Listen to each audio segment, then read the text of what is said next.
CSC campus में पुनः आपका स्वागत है। आज हम लोग जो लेके आए हैं ना, वीकली सैटरडे को टेस्ट होती है, वो टेस्ट टॉपिक वाइज होती है। तो आज हम लोग उसका डिस्कशन करेंगे जो आज टेस्ट हुई थी, और साथ साथ उसके सॉल्यूशंस को हम लोग डिस्कस करेंगे।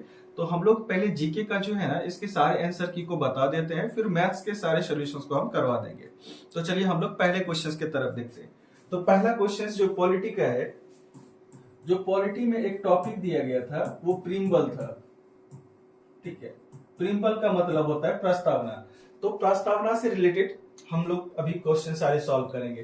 पहला कहता है, निम्नलिखित में से किस वाद में भारतीय सर्वोच्च न्यायालय ने यह व्यक्त किया कि प्रस्तावना संविधान का भाग नहीं है। तो इसका आंसर जो होगा ना, बेरू विवाद में किया गया था। बेरूवाड़ी विवाद में किया गया था, जिसमें बताया गया था कि प्रस्तावना जो है संविधान का भाग नहीं है। ठीक है, तो हम लोग अब इसको आगे लेके चलते हैं।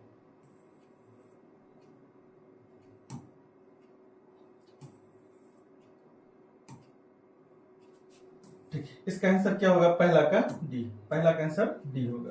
ठीक है, दूसरा देखते हैं। कहता भारत के संविधान की प्रस्तावना कितने प्रकार के न्याय, स्वतंत्रता, समानता, भातृत्व उसी क्रम में उल्लेख किया जाए। तो सबसे पहले हमारे संविधान में प्रस्तावना में जो है ना, न्याय कितने प्रकार के होते हैं? आपको पता होगा 3 प्रकार के न्याय होते हैं। कौन कौन होते हैं? सामाजिक, आर्थिक और राजनीतिक। तो पहला ही ऑप्शंस में 3 दिखाई दे रहा है, बाद बाकी किसी भी ऑप्शंस में 3 नहीं दिखाई दे रहा है। और स्वतंत्रता कितने तरह के होते हैं? 5 तरह के। आपने पढ़ा होगा 5 तरह के होते हैं। कौन कौन? विचार, अभिव्यक्ति, विश्वास, आस्था, उपासना, ये सारे के सारे क्या होते हैं? स्वतंत्रता होते हैं। सामान्यता 2 तरह की, प्रतिष्ठा और अवसर, और भातृत्व, भाईचारा 1 तरह। यानी इसका पहला आंसर होगा। ठीक है, पहला का आंसर क्या होगा? डी, और दूसरे का भी आंसर क्या होगा? ए होगा। अब हम लोग तीसरे क्वेश्चंस की तरफ चलते हैं। तीसरा क्वेश्चन जो है, तीसरा क्वेश्चन का आंसर हम लोग देखेंगे क्या होगा।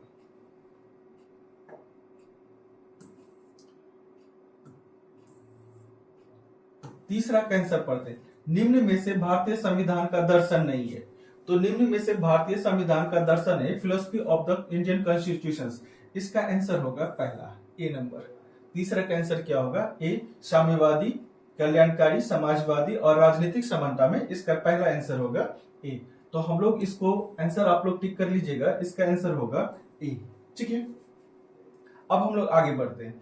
कहता है भारतीय संविधान के संदर्भ में, भारतीय संविधान के संदर्भ में चौथा क्वेश्चन देखिएगा। भारतीय संविधान के संदर्भ में आधारभूत ढांचा सिद्धांत का प्रतिपादन सर्वप्रथम निम्नलिखित में से किस मामले में किया गया था? तो ये चौथा क्वेश्चन का जो आंसर होगा ना, इसको हम लोग पढ़ते एक एक करके। पहला है शंकर प्रसाद बनाम भारत संघ, दूसरा है चंपक दोरायराजन बनाम मद्रास राज, तीसरा है गोलकनाथ बनाम पंजाब राज, और चौथा ऑप्शन है केशवानंद भारती बनाम केरल राज। इसका आंसर होगा डी। तो इसका आंसर क्या होगा? डी होगा। चौथा का आंसर डी। तो हम लोग आगे बढ़ते हैं। अब पांचवा का देखते हैं। ठीक है,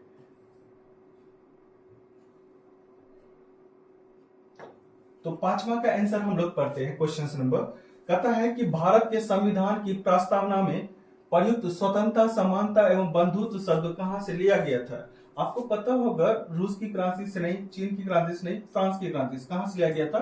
फ्रांस की क्रांति से। तो पांचवा का आंसर क्या होगा? सी होगा। ठीक है, अब छठा क्वेश्चन में हम लोग पढ़ते हैं। छठा का देखते हैं। निम्नलिखित में से कौन सा शब्द भारतीय संविधान की प्रस्तावना में उल्लेखित नहीं है? पहला ऑप्शन है संप्रभुता, दूसरा है लोकतांत्रिक, तीसरा है पंथ निरपेक्ष, और चौथा है संघीय। ये संघीय इसका ऑप्शन होगा। तो चलिए हम लोग आगे बढ़ते हैं।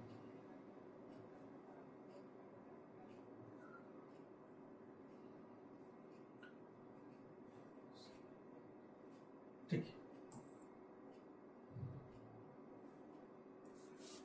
हम लोग अब 7वां नंबर क्वेश्चन को देखते हैं। इसको हटा। 7वां नंबर का क्वेश्चन का आंसर जो होगा क्या होगा?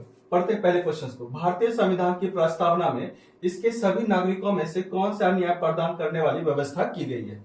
तो पहला ऑप्शन है सामाजिक, धार्मिक एवं राजनीतिक, दूसरा ऑप्शन है सामाजिक, आर्थिक एवं संस्कृति, और तीसरा ऑप्शन है सामाजिक, राजनीतिक और संस्कृति, और चौथा ऑप्शन है सामाजिक, आर्थिक और राजनीतिक। तो हम लोग पढ़े भी थे कि न्याय कितने तरह के होते हैं, 3 तरह के। इसका ऑप्शन क्या होगा? डी होगा। इसका ऑप्शन क्या होगा? डी होगा। ठीक है, तो 7वां का ऑप्शन क्या होगा? डी होगा। आप लोग सारे आंसर मिलाते रहिएगा। फिर देखते हैं हम लोग 8वां क्वेश्चन की तरफ देखते हैं। ठीक है, 8वां क्वेश्चन कहता है भारत के प्रथम स्वतंत्रता संग्राम के मुख्य तत्कालीन कारण क्या थे? ठीक है, तो इसका पहला क्वेश्चन ऑप्शंस पढ़ते हैं। कहता है लॉर्ड डलहौजी की हड़प। दूसरा क्वेश्चन कहता है अंग्रेजों के धर्म में हस्तक्षेप का संदेह। तीसरा सैनिक असंतोष। और चौथा है भारत के आर्थिक शोषण। तो इसका दूसरा ऑप्शन हो जाएगा अंग्रेजों का धर्म में हस्तक्षेप का संदेह। ठीक है, अब हम लोग 9वें क्वेश्चन की तरफ चलते हैं। ठीक है, 9वां क्वेश्चन कहता है कि भारतीय संविधान का कौन सा भाग संविधान की आत्मा कहलाता है? ये चीज तो पता है कि उद्देश्य का ही जो होता है ना, भारतीय संविधान के भाग आत्मा कहलाता है, यानी ऑप्शन नंबर सी। इसका आंसर क्या होगा? Option number C. ठीक है, आगे की तरफ बढ़ते हैं। अब हम लोग 10वां क्वेश्चन पढ़ने वाले हैं। क्वेश्चन कहता है 26 जनवरी 1950 को भारतीय गणतंत्र में सही संवैधानिक स्थिति क्या है? पहला ऑप्शन है लोकतांत्रात्मक गणराज्य। दूसरा ऑप्शन कहता है संपूर्ण प्रभुत्व संपन्न लोकतंत्र गणराज्य। और तीसरा ऑप्शन कहता है संपूर्ण प्रभुत्व संपन्न पंथ निरपेक्ष लोकतांत्रात्मक गणराज्य। और चौथा ऑप्शन कहता है संपूर्ण प्रभुत्व संपन्न समाजवादी पंथ निरपेक्ष लोकतांत्रात्मक गणराज्य। तो इसका राइट आंसर होगा बी। 10 का राइट आंसर क्या होगा? बी। आप लोग इसको चेक कर लीजिएगा। ठीक है,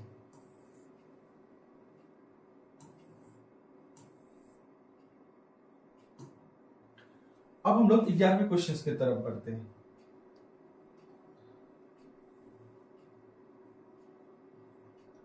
ग्यारहवां क्वेश्चन कहता है 1857 के विद्रोह में किसके द्वारा प्रथम भारतीय स्वतंत्रता संग्राम के रूप में वर्णित किया गया था? 1857 की क्रांति में प्रथम भारतीय स्वतंत्रता संग्राम वीडी सावरकर ने कहा गया। किसने कहा था? वीडी सावरकर ने कहा था। ठीक है, तो इसका 11 नंबर का ऑप्शन होगा ए। ठीक है, अब अगला क्वेश्चन देखते हैं। निम्नलिखित में से किस वर्ष एनफील्ड राइफल भारत में प्रवर्तित की गई थी? 1856 में की गई थी। इसका ऑप्शन होगा डी। ठीक है, अब हम लोग आगे की तरफ बढ़ते हैं।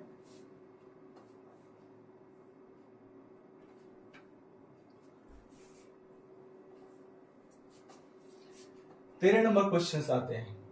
ठीक है,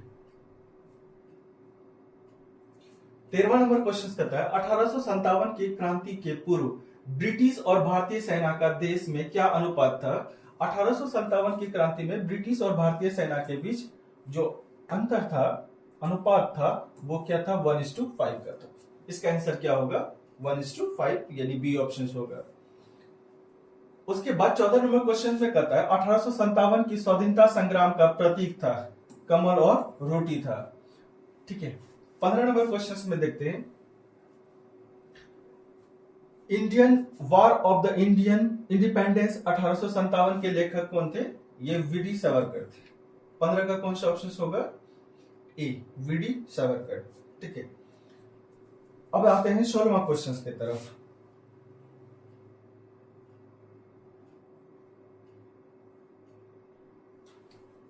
सोलहवां क्वेश्चन देखते हैं।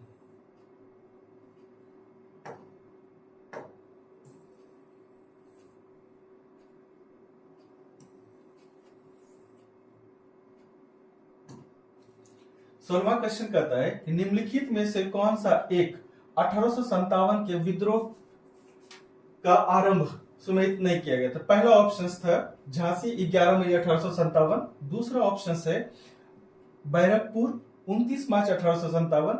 तीसरा ऑप्शन है लखनऊ 4 जून 1857।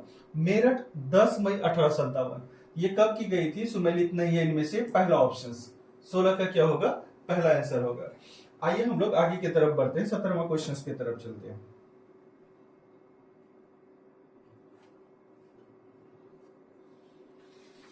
सत्रह क्वेश्चन में कहता है 1857 की क्रांति के दो महान नेता कौन थे जो बचकर नेपाल भाग गए थे?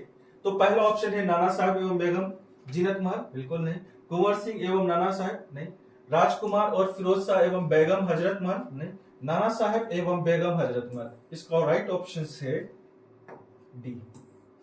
इसका राइट ऑप्शन क्या है? डी। अब हम लोग पढ़ते हैं 18वां क्वेश्चन के तरफ।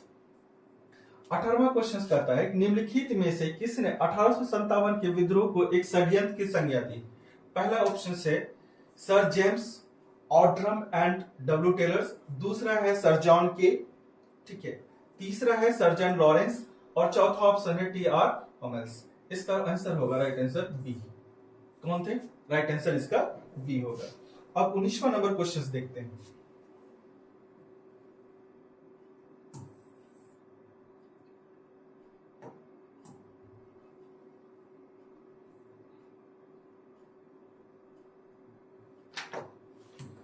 उन्नीस नंबर क्वेश्चन का हम लोग अब आंसर देखते हैं।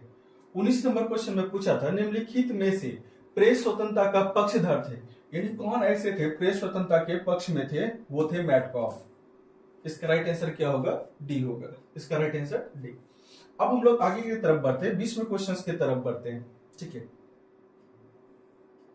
और 20वां क्वेश्चन ऑप्शन सुना, भारत में प्रिंटिंग प्रेस की शुरुआत कब हुई थी? भारत में 20वां नंबर क्वेश्चन देखते हैं, भारत में प्रिंटिंग प्रेस की शुरुआत कब हुई थी? पहला ऑप्शन देखते हैं कब शुरू की गई थी। स्पेन वासियों वर्ष 1900 नहीं, बिल्कुल नहीं। फ्रांसीसियों ने वर्ष 1945 में नहीं। 1674 में इंग्लिश ईस्ट इंडिया कंपनी नहीं। तो अब हम लोग देखते हैं लास्ट ऑप्शन क्या है इसका। 20 का लास्ट ऑप्शन, 20 का लास्ट ऑप्शन है कहता है पुर्तगालियों ने 1950 में। ये बिल्कुल सही जवाब है। इसका राइट आंसर है पुर्तगाली 1950 में किया गया था, ठीक है। अब अगला क्वेश्चन हम लोग पढ़ते हैं, 21 नंबर क्वेश्चन देखते हैं। 21 नंबर क्वेश्चन कहता है वर्नाक्युलर प्रेस एक्ट 1878 की कार्रवाई से बचने के लिए निम्नलिखित में से कौन सा बंगाली समाचार पत्र रात भर में अंग्रेजी समाचार पत्र में परिवर्तित हो गया था? इसको सभी को पता है, एबीपी अमृत बाजार पत्रिका जो है रात भर में अंग्रेजी समाचार में क्या हो गया? कन्वर्ट हो गए। 22वां क्वेश्चन की तरफ हम लोग बढ़ते हैं। 22वां क्वेश्चन देखते हैं। 22वां क्वेश्चन का आंसर है निम्नलिखित में से किस समाचार पत्र से महात्मा गांधी का संबंधित नहीं थी? यंग इंडिया, दूसरा ऑप्शन है इंडिया मिरर, तीसरा ऑप्शन हरिजन, चौथा है इंडियन ओपिनियन। इसका राइट आंसर होगा बी, इंडियन मिरर से। इंडियन मिरर से महात्मा गांधी का कोई संबंध नहीं थी। अब अगला क्वेश्चन है 23वां नंबर हम लोग क्वेश्चन पढ़ते हैं। 23 नंबर क्वेश्चन कहता है कि समाचार पत्र मजहरुल सरूर कहां से और कब से प्रकाशित हुई थी? पहला ऑप्शन है भरतपुर 1849, दूसरा ऑप्शन है जयपुर 1856, तीसरा ऑप्शन है अजमेर 1840 और चौथा ऑप्शन है उदयपुर 1879। इसका आंसर हो जाएगा भरतपुर 1849। आगे की तरफ बढ़ते हैं।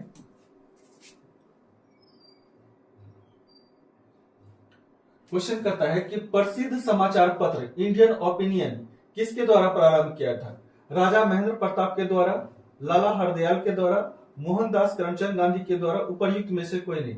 इंडियन ओपिनियन जो है मोहनदास करमचंद गांधी के द्वारा था, ऑप्शन नंबर सी, ठीक है। इसका आंसर क्या हो जाएगा? Option number C. अब आते हैं ज्योग्राफी के क्वेश्चंस की तरफ। ज्योग्राफी के पूछे हुए क्वेश्चंस थे ड्रेनेज सिस्टम से, उसको अब हम लोग धीरे धीरे सॉल्व करते हैं, ठीक है। तो इसका क्वेश्चंस हम लोग देखते हैं।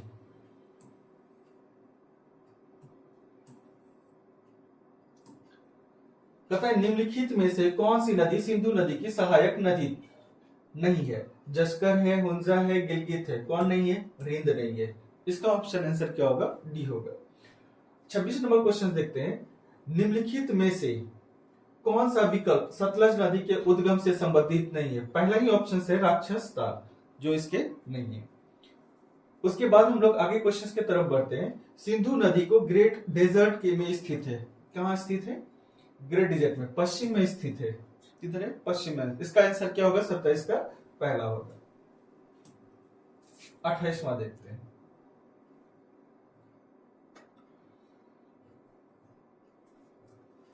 अट्ठाईस नंबर का देखते हैं। कहता है निम्नलिखित में से कौन सी नदी कश्मीर के दक्षिण पूर्व भाग के वेरीनाग में से एक झरने से निकलती है? इसका ऑप्शन नंबर, पहला ऑप्शन है सतलज, दूसरा है झेलम, तीसरा है व्यास और चौथा है चेनाब। तो इसका आंसर क्या होगा? व्यास होगा। इसका आंसर क्या होगा? 28 का आंसर व्यास, ऑप्शन नंबर सी होगा। सिंधु नदी के कौन सी सहायक नदी समुद्र जल से 4000 मीटर की ऊंचाई पर रोहतांग दर्रे के पास से निकलती है? पहला ऑप्शन है मूसी, दूसरा ऑप्शन है चिनाब, तीसरा ऑप्शन से व्यास और चौथा ऑप्शन है इंद्रावती। तो इसका जो राइट आंसर है ना वो है व्यास, ऑप्शन नंबर सी। तो 29 का क्या हो गया? सी। और 28 का भी आंसर क्या होगा? सी होगा। अब आइए देखते हैं 30 नंबर से हम लोग पढ़ते हैं। कहता है गंगा ब्रह्मपुत्र अक्षांशों के बीच स्थित है। पहला ऑप्शन है 16 degree north, 36 degree north, 14 degree north, 34 degree north. उसके बाद देखिए सी ऑप्शन से 12 डिग्री नॉर्थ और ये कितना है 32 डिग्री और 20 डिग्री और 30 डिग्री। इसका राइट आंसर है डी, गंगा और ब्रह्मपुत्र 20 डिग्री और 30 डिग्री नॉर्थ के बीच। अगला क्वेश्चन है 31 नंबर। 31 नंबर क्वेश्चन कहता है कि गंगा नदी की कौन सी उत्तरी तट की सहायक नदी काली गंडक और त्रिशूला नामक दो धाराओं से मिलकर बनती है? फिर से क्वेश्चन पढ़ते हैं। गंगा नदी कौन सी उत्तरी तट की सहायक नदी काली गंडक और त्रिशूल गंगा नामक दो धाराओं से मिलकर बनती है? वो गंडक नदी। इसका ऑप्शन होगा डी। 31 का आंसर क्या होगा? डी। आप लोग मिला लीजिएगा अपने क्वेश्चंस में, ठीक है। अब 32 नंबर क्वेश्चन देखते हैं। कहता है भागीरथी नदी की प्रमुख सहायक कौन सी नदी है? पहला है पिंडा, दूसरा है धौली गंगा, तीसरा है मिशन गंगा और चौथा है बेल गंगा। अब 33 नंबर क्वेश्चन की तरफ हम लोग बढ़ते हैं।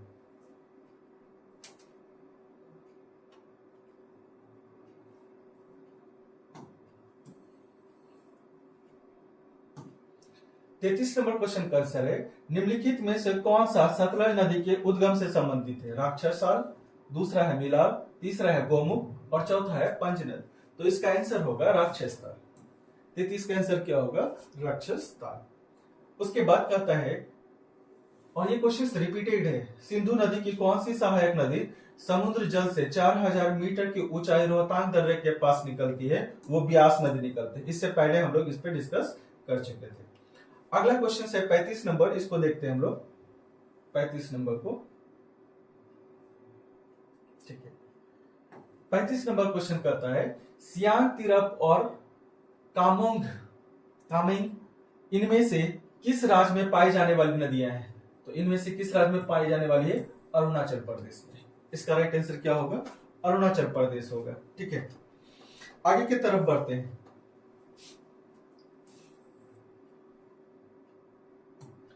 कहता है निम्नलिखित में से कौन सी नदी कश्मीर के दक्षिण पूर्वी में वेरीनाग के एक झरने से निकलती है? इस क्वेश्चन का आंसर हम लोग पहले भी देख सके थे और इसका आंसर क्या होगा? 36 का सी, व्यास आंसर होगा, ठीक है।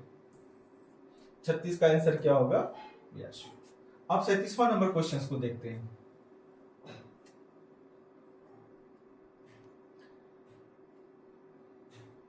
सैतीस नंबर क्वेश्चन का देखते हैं। कहता है निम्नलिखित में से कौन सी नदी सिंधु नदी की सहायक नदी नहीं है? जस्कर, गिलगित, हुंजा, रिंद।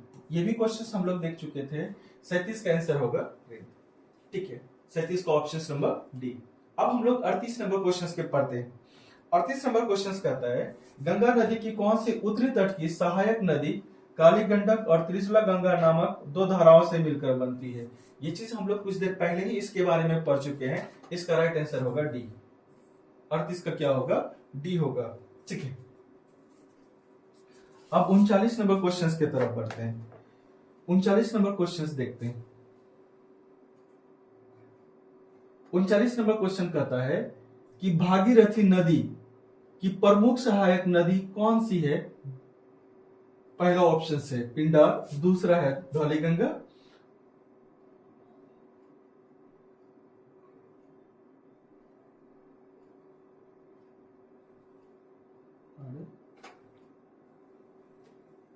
उनचालीस,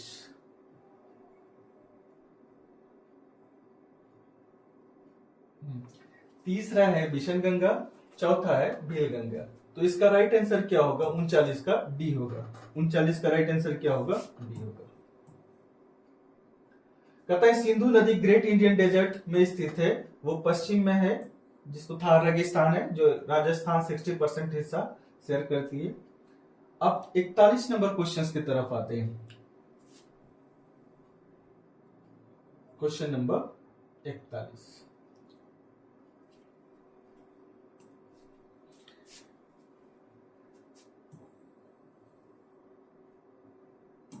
क्वेश्चन नंबर 41 देखते हैं। निम्नलिखित में से किस राज्य में मोनालिस बेसिन के नाम से भी जाना जाता है, जो मृदु अस्पिंडित निक्षेपों से बना हुआ है?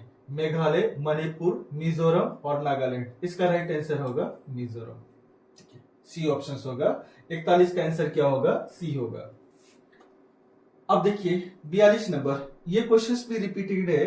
कहता है कि सियांग, तिरप और कामेंग इनमें से किस राज्य में पाई जाती है? ये नदियां किस राज्य में पाई जाती है? अरुणाचल प्रदेश में। तो 42 का आंसर क्या होगा? ए होगा। अब आते हैं 43 नंबर क्वेश्चन की तरफ।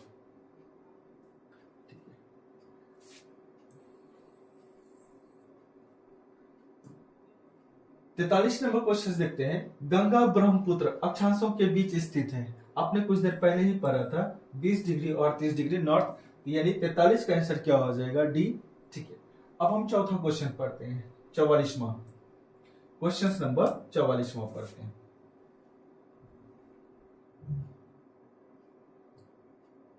ठीक है, क्वेश्चन नंबर 44वां देखते हैं।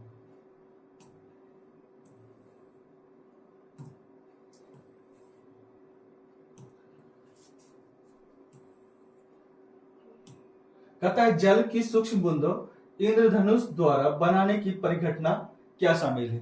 आपको पता है कि इंद्रधनुष बनने की परिघटना क्या है? तो इनके ऑप्शंस पढ़ते हैं। कहता है सूर्य के प्रकाश के एक आंतरिक परावर्तन, ठीक है, नहीं। दूसरा है सूर्य के प्रकाश के दो आंतरिक परावर्तन। तीसरा है सूर्य के प्रकाश के अपवर्तन और आंतरिक अपवर्तन दोनों। सॉरी, ये चौथा ऑप्शन है। पहला ऑप्शन क्या है? सूर्य के प्रकाश के एकल अपवर्तन। पहला ऑप्शन क्या है? सूर्य के प्रकाश के एकल अपवर्तन, बिल्कुल नहीं। दूसरा सूर्य के प्रकाश का एक आंतरिक परिवर्तन, नहीं। सूर्य के प्रकाश का दो आंतरिक परिवर्तन, नहीं। चौथा है प्रकाश के अपवर्तन और आंतरिक अपवर्तन दोनों। ठीक है, इसका राइट आंसर होगा डी।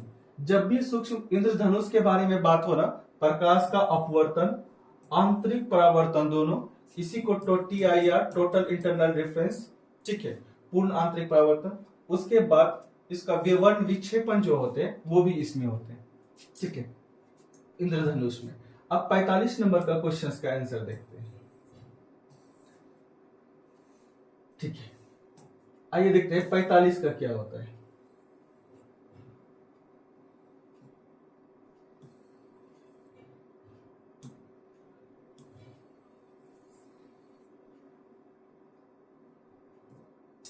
पैंतालीस नंबर कहता है जब प्रकाश के एक अणु द्वारा पर्ण प्रकीर्णित होता है तो और प्रकीर्णित प्रकाश की आवृत्ति परिवर्तित होती है, इस घटना को क्या कहा जाता है? इस घटना को कहा जाता है रमन इफेक्ट कहा जाता है। 45 का कौन सा आंसर होगा? ए होगा। अब आते हैं 46वां नंबर क्वेश्चन में। कहता है निम्नलिखित में से कौन सी प्रकाशीय घटना यह प्रमाणित करती है कि प्रकाश एक अनुप्रस्थ तरंग है? अनुप्रस्थ मतलब ट्रांसवर्स वेव है। तो ये कौन सी घटना करती है? अपवर्तन नहीं, अपवर्तन तो होती है प्रकाश में, विवर्तन, व्यक्तीकरण और ध्रुवन। इसका राइट आंसर है ध्रुवन। ये तीनों जो होता है अनुदैर्ध्य तरंग में भी होता है। तो कौन सी घटना प्रमाणित करती है? वो ध्रुवन की। ठीक है, इसका राइट आंसर होगा डी। 46 का राइट आंसर डी। आगे बढ़ते। अब क्वेश्चन नंबर कहता है 47। इस 47वां क्वेश्चन नंबर को देखते हैं। क्वेश्चन नंबर 47 कहता है जब एक टेलीस्कोप की अभिदृश्यक लेंस का व्यास बढ़ता है तो टेलीस्कोप की वेधन क्षमता क्या होती है? अपरिवर्तित रहती है, पहला ऑप्शन। दूसरा लेंस की फोकस दूरी पर निर्भर करती है। तीसरा है बढ़ती है और चौथा है घटती है। तो इस क्वेश्चन में देखिएगा, जब भी टेलीस्कोप को हम लोग यूज करते हैं, दूर की वस्तुओं को देखने के लिए करते हैं, इसका व्यास बढ़ता है तो इसका वेधन क्षमता भी बढ़ता है। इसका व्यास बढ़ता है, डायमीटर बढ़ता है, तो इसका भेदन क्षमता भी, व्यास बढ़ने से इसका क्या होता है, वेदन क्षमता भी बढ़ता है। तो इसका कौन सा ऑप्शन है, बढ़ता है, ऑप्शन नंबर सी। अब 48 नंबर क्वेश्चन देखते हैं, ये 47 था, 48वां देखते हैं। 48वां देखते हैं। 48वां क्वेश्चन कहता है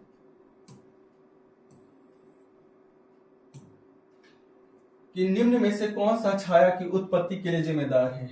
छाया कब होता है, जब सूर्य के प्रकाश के बीच कोई वस्तु अवरुद्ध पैदा करता है, तो जितना जगह वो अवरुद्ध पैदा कर रहा है उससे जो बनता है वो क्या होता है, शैडो होता है।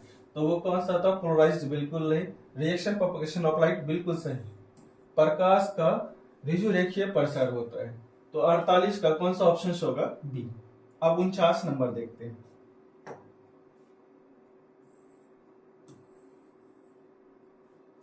उनचास नंबर क्वेश्चन को हम लोग देखते हैं।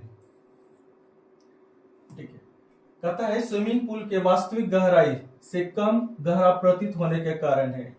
तो इसका राइट आंसर क्या होगा, इस चीज को पता करते हैं। परावर्तन नहीं, प्रकाश का प्रकीर्णन नहीं, अपवर्तन, बिल्कुल सही अपवर्तन। क्योंकि जब प्रकाश एक माध्यम से दूसरे माध्यम में जाती है तो वो क्या होती है, नॉर्मल से दूर की तरफ भागती है, और क्या होता है, पहला नॉर्मल लाइन से क्या होता है, दूर चलती है। तो यानी इसका क्या होगा, प्रकाश का अपवर्तन होगा। जब प्रकाश की किरण एक माध्यम से दूसरे माध्यम में जाती है तो वो एक दूसरे से क्या होती है, जैसे एक देखते हैं, ये रेयर है, ये डेंसर है। जब प्रकाश की किरण एक माध्यम से दूसरे माध्यम में जाती है तो ये देखिए अपने मुड़ जाती है। ठीक है, यदि ये इंसिडेंस रे आई है, ये आर है, तो ये क्या होती है, मुड़ जाती है। जिसके वजह से क्या होता है, कोई भी वस्तु अपना स्थान में थोड़ा सा परिवर्तन आता है। तो जब भी कोई वस्तु के स्थान में चेंज आता है ना, तो वो कौन सी घटना होती है, अपवर्तन की घटना होती है। ठीक है,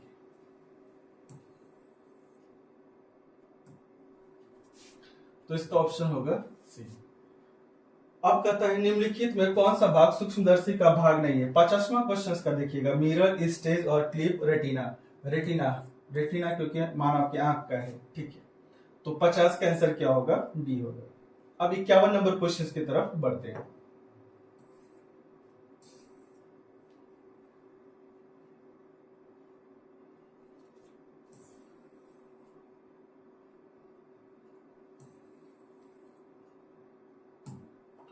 इक्यावन नंबर कहता है photo 51 refers to an image of, यानी फोटो 51 किसके प्रतिबिंब से संबंधित है।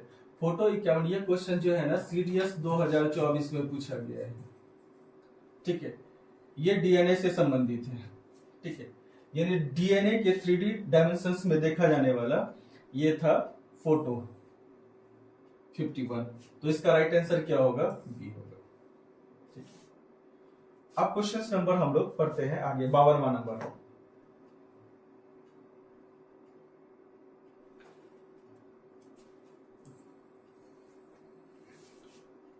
क्वेश्चन नंबर 52 देखते हैं। कहता है कि रात के समय में खुले आकाश में तारों के टिमटिमाने की किससे समझाया जा सकता है। पहला है प्रकाश के अपवर्तन से, दूसरा है प्रकाश के परावर्तन से, तीसरा है प्रकाश के ध्रुवीकरण से, चौथा है प्रकाश के व्यतिकरण से। इसका क्या होगा, प्रकाश के अपवर्तन से। ठीक है, यानी 52 का आंसर क्या होगा, ई। आते हैं 53 नंबर क्वेश्चन की तरफ।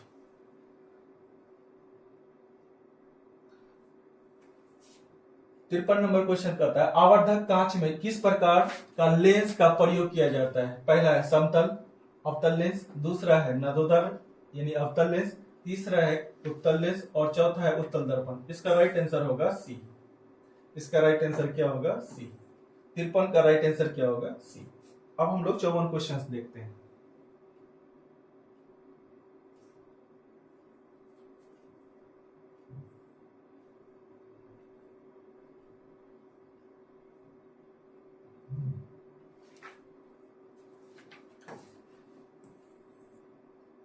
चौवन नंबर का क्वेश्चन है कि अवतल दर्पण द्वारा बनाया गया प्रतिबिंब वास्तविक उल्टा और वस्तु के आकार के बराबर होता है। वस्तु की स्थिति कैसी होनी चाहिए।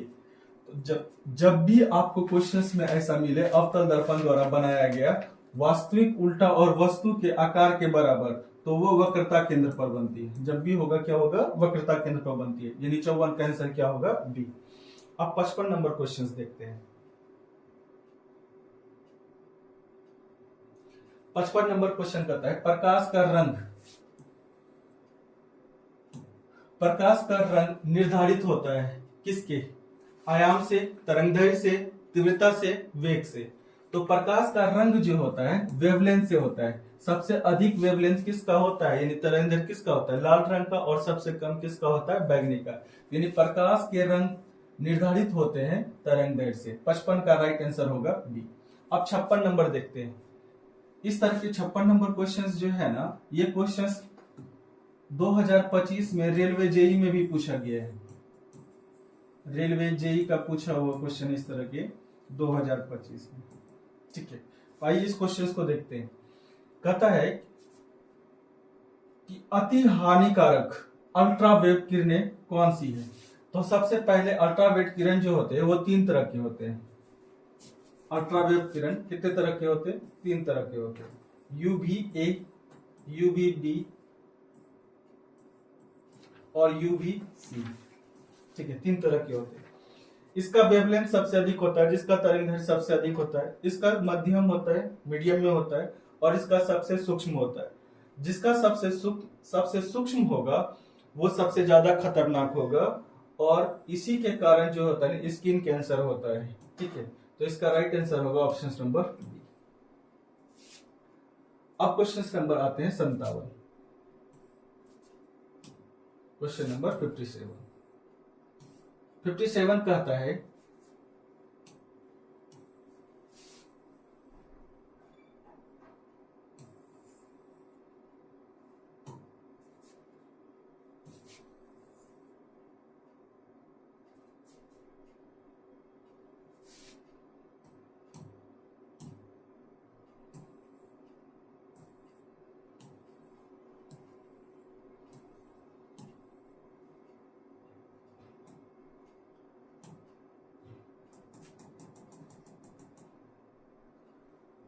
क्वेश्चन नंबर 57 पढ़ते हैं।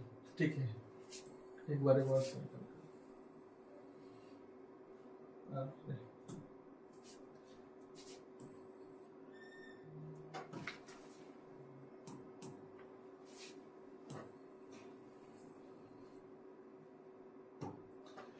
नंबर 57 देखते हैं। जब दिन में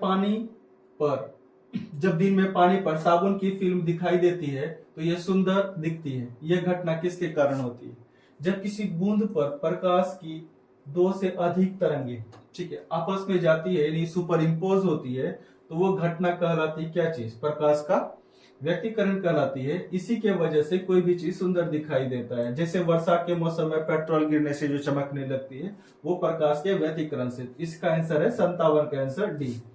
अब हम लोग 58 नंबर क्वेश्चंस देखते हैं जो मैथ्स के हैं।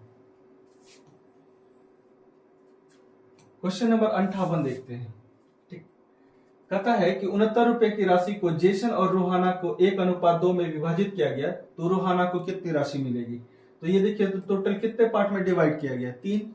ये है जेसन और ये है रोहाना, तो 3 पार्ट ही बराबर है कितना, 69 का। एक पार्ट बराबर कितना, 23। हमसे किसका पूछा गया है, रोहाना का। तो रोहाना कितना है, 2। 23 दूना कितना होगा, 46। यानी 2 पार्ट पूछा था, 2 पार्ट कितना होगा, 46। इसका आंसर क्या होगा, बी। 58 का आंसर क्या होगा, बी।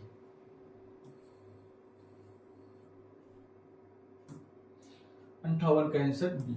तो चलिए हम लोग आगे बढ़ते हैं। 59 नंबर क्वेश्चन देखते हैं। 59 नंबर क्वेश्चन को हम लोग देखने वाले हैं। ठीक है, कि प्रकाश के तरंगों की वायु से कांच में जाने वाले वेरिएबल प्रभावित होते हैं। तो एक बात हमेशा याद रखेंगे, प्रकाश की तरंगों से कांच में जाने वाला, तो सबसे पहले एक चीज थी कि तरंगदैर्घ्य और वेग प्रभावित होते हैं। तरंगदैर्घ्य और वेग प्रभावित होते हैं। इसका ऑप्शन नंबर कितना होगा, डी होगा। कौन कौन प्रभावित होंगे, तरंगदैर्घ्य और वेग। ठीक है, तो 59 का होगा डी। अब हम लोग अगले क्वेश्चन की तरफ चलते हैं। 60 नंबर क्वेश्चन नंबर 60 देखते हैं। क्वेश्चन नंबर 60 कहता है, यदि एक त्रिभुज की कोणों का अनुपात 2:3:7 है, तो बड़े कोण और छोटे कोण का अनुपात ज्ञात करें। जब ये रेशियो दिया गया है और रेशियो के ही फॉर्म में पूछा है, इसमें से सबसे बड़ा कौन है 7 और सबसे छोटा कौन है 2, तो 7:2। इसका राइट आंसर क्या होगा ए, 60 का राइट आंसर ए। अब 61 नंबर क्वेश्चन को देखते हैं। 61 नंबर क्वेश्चन कहता है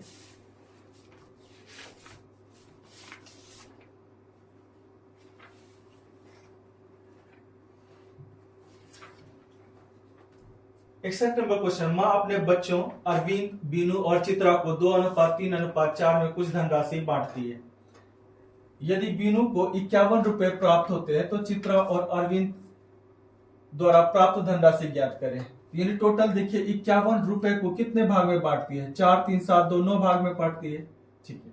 लेकिन सॉरी, ये बीनू को 51 रुपए प्राप्त होता है, तो बीनू का रेशियो कितना है, ये देखिए अरविंद का है, ये बीनू का है और ये चित्रा का है। तो कहता है बीनू को 51 रुपए प्राप्त होते हैं, यानी यही 3 पार्ट जो है 51 रुपया है, तो एक पार्ट कितना होगा 17 रुपया।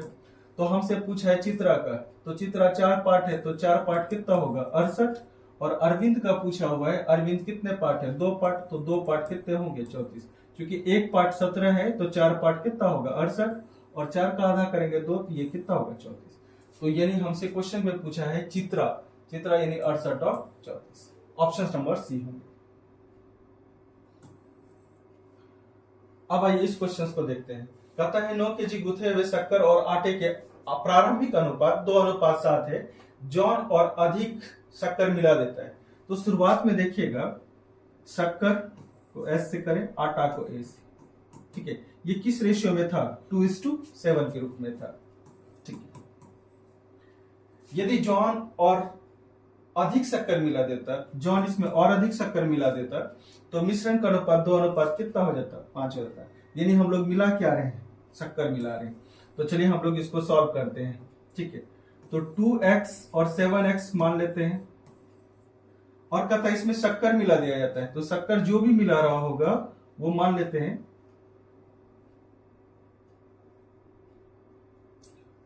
एक मिनट। कहता है 9 केजी गुथे हुए शक्कर में शक्कर और आटा का अनुपात कितना है 2:7। यानी टोटल कितने पार्ट है 9 पार्ट है। 9 पार्ट बराबर कितना है 9 केजी, तो 2 पार्ट बराबर कितना केजी होगा 2 पार्ट बराबर 2 केजी, और 7 पार्ट बराबर 7 केजी। तो एक बात तो पता साफ साफ चल गया कि शक्कर जो है वो 2 पार्ट में है, ठीक है, और 2 केजी है, और आटे जो है वो कितने हैं 7 केजी है। कहता है कि 2 केजी में और कितना शक्कर मिला दिया जाए, ठीक है, कि ये रेशियो बदल कर कितना हो जाए 2/5 हो जाए, 2:5 हो जाए। इसको सॉल्व करते हैं। 5 दूना 10 प्लस 5x बराबर 7 दूना। तो यहां से इसको सॉल्व करेंगे ना, तो 5x का वैल्यू कितना हुआ 10, तो x का वैल्यू कितना, ये उधर चले जाएगा सर, इसको इधर घटा देंगे तो ये हो जाएगा 4, तो x का वैल्यू 4/5, तो ये हो जाएगा। इसको सॉल्व करेंगे तो 0 पॉइंट, अगर केजी में निकालना चाहते हैं तो इसमें 1000 से गुना कर देंगे, तो ये हो जाएगा 200, यानी 800 ग्राम होगा। ये टोटल कितने ग्राम के होंगे 800 ग्राम। इसका ऑप्शन नंबर क्या होगा डी होगा। 62 का आंसर क्या होगा डी। अब 63 नंबर क्वेश्चन को देखते हैं।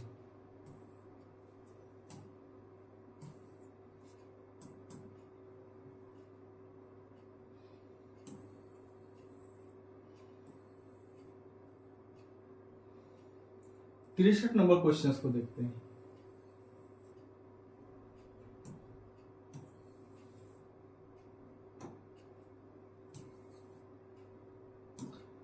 कहता किसी थैले में लाल और हरी गेंद का अनुपात कितना है 4:9, यानी रेड और ग्रीन, जिसका रेशियो दे रखा है 4:9। यदि 7 और गेंदों को थैले में शामिल कर ले, मान लेते 4x रहा होगा, पहले 9x रहा होगा, उसमें 7 और लाल गेंदों को जोड़ दिया जाए,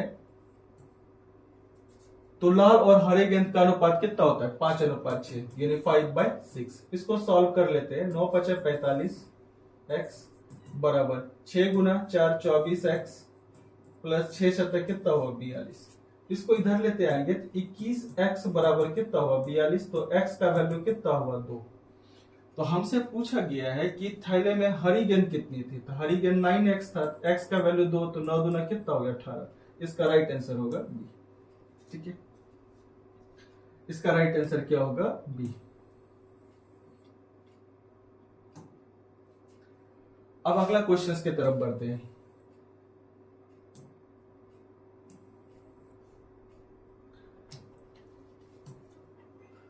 चौसठ नंबर क्वेश्चन देखते हैं।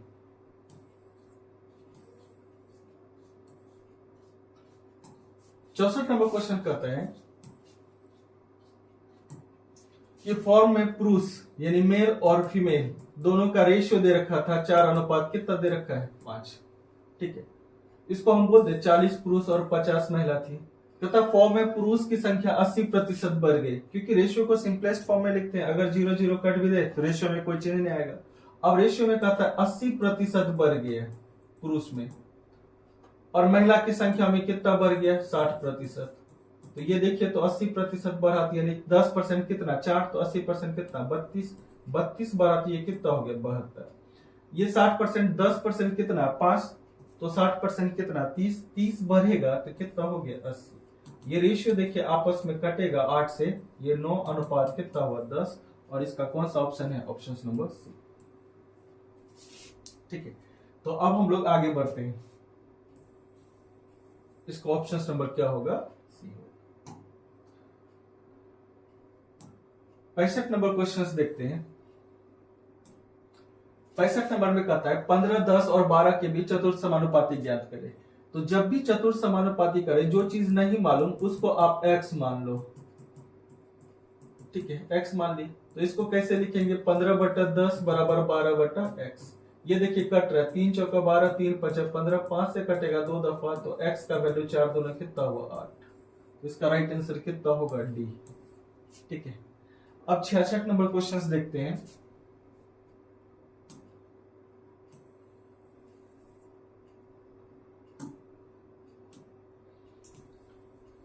छियासठ नंबर क्वेश्चंस जो है ना, ये रेलवे के एग्जाम का पूछा हुआ क्वेश्चन है। अब क्वेश्चन कहता है कि 45:75, 3:5, 51:68 और 256:81 को मिश्र धातु, जब भी मिक्स रेशियो पूछे ना तो हर एक का पहला टर्म ले लीजिए, इसका ये फिर ये फिर ये, इसको लिखे तो क्या लिखेंगे 45 गुना 3 गुना 51 गुना 256। ठीक है, अब बचा किसका किसका उसको लिख लीजिए अनुपात में, अनुपात के बदले बट्टा में भी लिख सकते हैं। तो ये देखिए तो रेशियो को फ्रैक्शंस के रूप में भी लिखा जाता है। 75 गुना कितना हो गया 5 गुना 68 गुना 81। अब देखिए अगर ये कट पीट रहा होता है तो इसे कटा पीटा देंगे, इसे क्या करेंगे कटा पीटा देंगे। देखिए तो ये कट रहा है, 5 से कटेगा ये 9 दफा में, ठीक है, और 9 से कटेगा ये 9 टाइम्स में, और ये देखिए तो 17 से कट रहा है, 17 × 51, 17 × 68।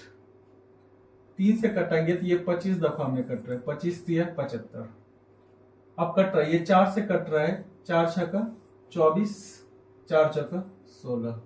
3 से कट रही है, 3 × 9, यानी ऊपर बचा क्या 64, और इधर नीचे क्या बचा 25 × 75। ये कौन सा ऑप्शन होगा 64:75। इसका राइट आंसर है ए। ए इसका क्या होगा राइट ऑप्शन होगा। ठीक है, अब अगला क्वेश्चन देखते हैं 67 नंबर। कहता कि इसका आंसर पूछ रहा है एक्स और वाई की प्रकृति में ये बताए 2x + y। तो सेम इस क्वेश्चन को आप सॉल्व करते हैं, ये प्रोपोर्शनल्स का सवाल है। 49 अनुपात, अनुपात को फ्रैक्शंस के रूप में लिखिए x। प्रोपोर्शनल्स का मतलब होता है बराबर x, तो x बटा 81 तो 81। अब यहां से हम लोग जो निकालेंगे ना x का वैल्यू निकालेंगे, तो x का कितना हो गया x² बराबर 49 गुना कितना हुआ 81, यानी x का वैल्यू इधर आ जाएगा पावर, तो क्या हो जाएगा रूट हो जाएगा स्क्वायर। ये 49 और 81 है, तो इसका कितना हुआ 7, और इसका बाहर निकलेगा कितना हुआ 9, ये कितना हुआ 63, यानी x का वैल्यू कितना हुआ 63। अब इसी तरह से y का निकालेंगे। y पता है कि y² होगा ठीक है। तो यानी रूट अंडर 64 और कितना 169, यहाँ 64 का कितना होगा 8 और 169 का 13, 13 8 कितना होगा 104। हमें y का वैल्यू पता चल गया, कितना होगा y 104 होगा। अब यहां पर देखिएगा 2x, तो x का वैल्यू हमें पता चल गया है कितना है 63 प्लस 3y, और y का वैल्यू अभी तुरंत निकाली कितना है 104। तो 63 दूना 126 प्लस 312, इसको जोड़ेंगे ना कितना होगा 438 होगा। तो इसका मतलब है 67 का आंसर क्या होगा सी होगा। अब आगे बढ़ते हैं, 68 नंबर देखते हैं क्वेश्चन।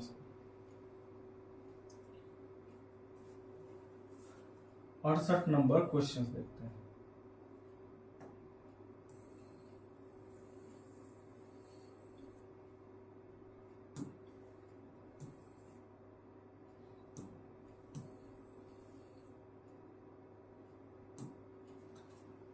अड़सठ नंबर क्वेश्चन में कहता है किरण की बचत और खर्च का अनुपात 7 अनुपात कितना है 13। इसका मतलब है बचत और खर्च यानी सेविंग और एक्सपेंडिचर का रेशियो कितना है 7 अनुपात 13। इसका मतलब है कि उसका इनकम कितना होगा 20। अगर कोई 7 रुपया बचा रहा है और 13 रुपया खर्च कर रहा है तो यानी वो कमा कितना है 20 रुपया। अब कहता है उसकी मासिक 1,80,000 है, यानी 20 पार्ट ही जो है 1,00,000 कितना है 80,000 है। तो हमें एक पार्ट निकालना है, तो एक पार्ट कितना होगा 9,000 होगा। एक पार्ट कितना होगा 9,000। इसका मतलब सेविंग जो रहा होगा वो कितना रहा होगा 63,000, और एक खर्च जो रहा होगा 1,17,000। अब कहता है बचत को म्यूचुअल फंड में, यानी जो भी इसका बचत हो रहा है ये म्यूचुअल फंड में इसमें कर रहे हैं। तो और म्यूचुअल फंड में भी म्यूचुअल फंड और किसमें इक्विटी के बीच 4:3 का रेशियो है, यानी ये 4:3 पार्ट में है, यानी टोटल 7 पार्ट बराबर कितना है 63,000 है। यानी ये म्यूचुअल फंड में और किस में डाल रहे हैं इक्विटी में डाल रहे हैं, ठीक है। यानी 63,000 का जो सेविंग है वो दो जगह कर रहे हैं, म्यूचुअल फंड में और इक्विटी में। और किस रेशियो में कर रहे हैं 4:3, यानी टोटल 7 पार्ट बराबर 63,000 है, तो एक पार्ट बराबर कितना 9,000। और हमसे क्वेश्चन में क्या पूछा है म्यूचुअल फंड में, म्यूचुअल फंड कितना 4 पार्ट, तो 4 पार्ट बराबर कितना होगा 9 चौका 36,000। 9 चौका कितना होगा, इसमें 9 से गुना कर देंगे तो ये हो जाएगा 9 चौका 36,000।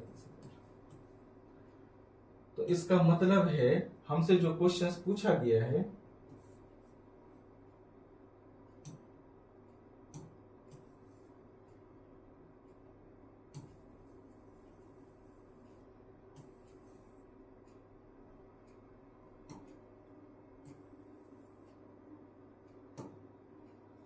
नौ हजार, 9 गुना 4 करेंगे तो कितना होगा 36,000। तो हम लोग देखते हैं कौन सा ऑप्शन में 36,000 दिया गया है।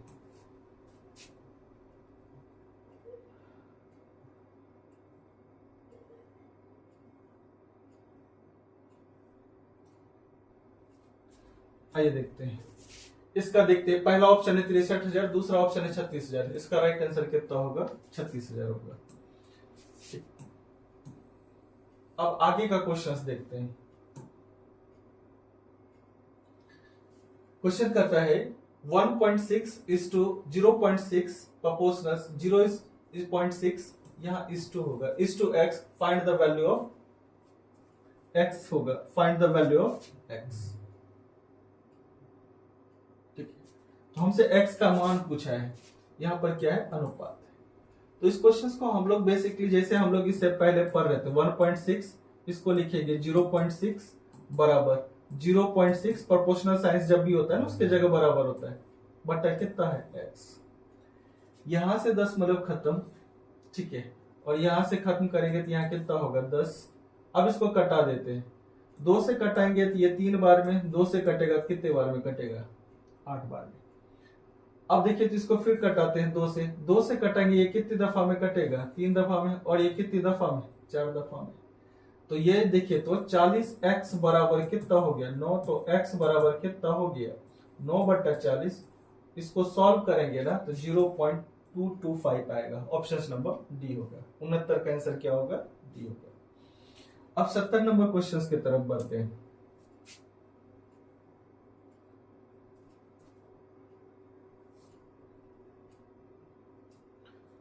क्वेश्चन नंबर 70 देखते हैं।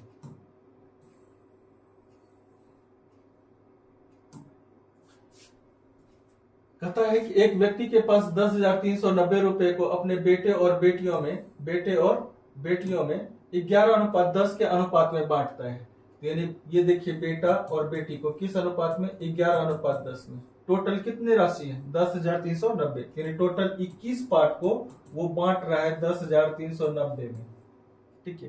तो अब कहता है कि बेटे की धनराशि, बेटा कितना है? देखिए 11, तो 11 पार्ट बराबर 10,390 बट्टा 21 गुना 11 करेंगे। इसको कटा पिट्टी के सॉल्व करेंगे तो कितना आएगा? 5,442.38। इसका राइट आंसर होगा बी। अब 71 नंबर क्वेश्चन की तरफ बढ़ते हैं। क्वेश्चन नंबर 71 देखते हैं।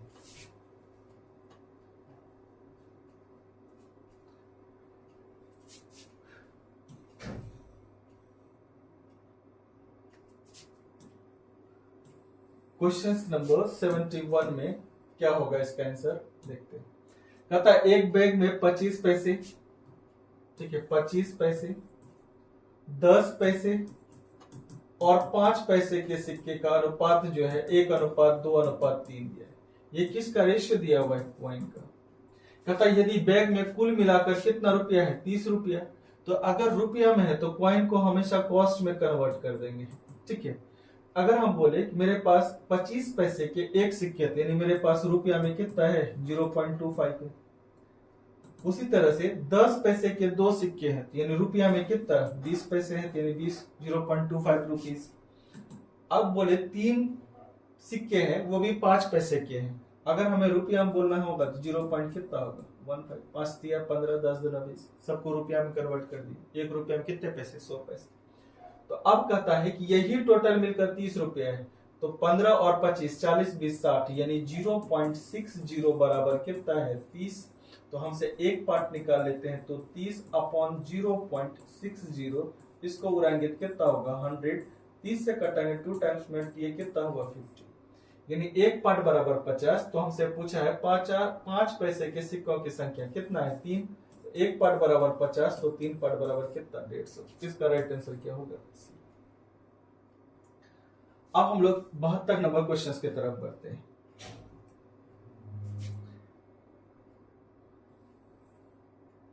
Question number 72।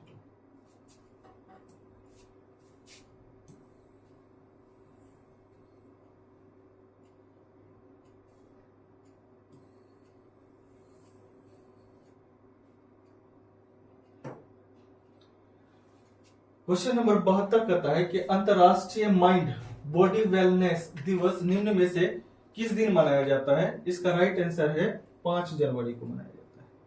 इसका जनवरी तक 5 जनवरी को मनाया जाता है। सॉरी, ये एक क्वेश्चन छूट गए ऊपर, पहले देखते हैं।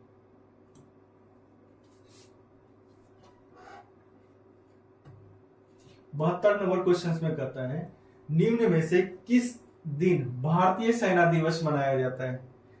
निम्न में से किस दिन भारतीय सेना दिवस मनाया जाता है?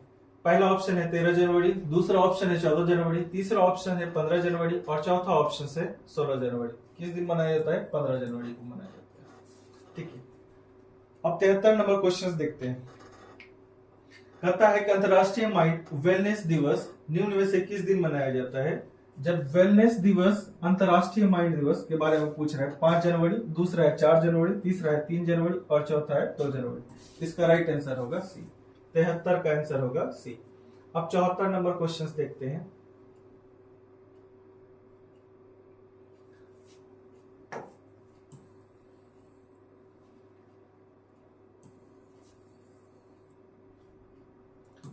चौहत्तर नंबर कहता है निम्न में से किसने हाल ही में ऑपरेशन अमृत को शुरू किया?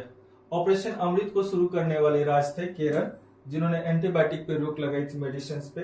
तो अब ऑपरेशन अमृत किसने शुरू की थी? केरल ने की थी, पहला ऑप्शन से। अब लास्ट 75वां क्वेश्चन है, इस क्वेश्चन को देखते हैं। कहता है कि राष्ट्रीय मानव तस्करी जागरूकता दिवस निम्न में से किस दिन मनाया जाता है? पहला ऑप्शन है 11 जनवरी, दूसरा है 12 जनवरी, तीसरा है 13 जनवरी और चौथा है 14 जनवरी। कब मनाया जाता है? 11 जनवरी को, पहला ऑप्शन। आप एक एक करके सारा अच्छे से मिला लीजिए, फिर हम आपको रिजल्ट ग्रुप में भेज देंगे। Thank you.